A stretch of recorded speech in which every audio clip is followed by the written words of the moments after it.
जय Bhim friends. आजचा व्लॉगिंगचा आहे दुसरा दिवस.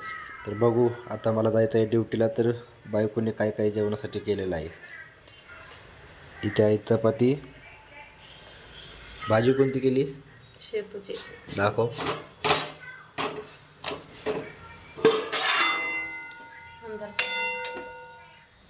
ही आहे शेपूची भाजी.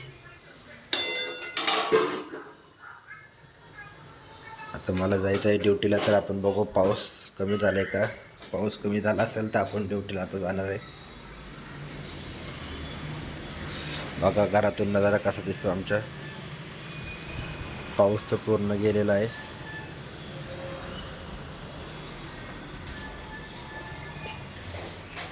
हे आहे आमचं घर. बेडरूम मध्ये दादा झोपलेला आहे. दादू जय भीम. चला भेटू नंतर आपण.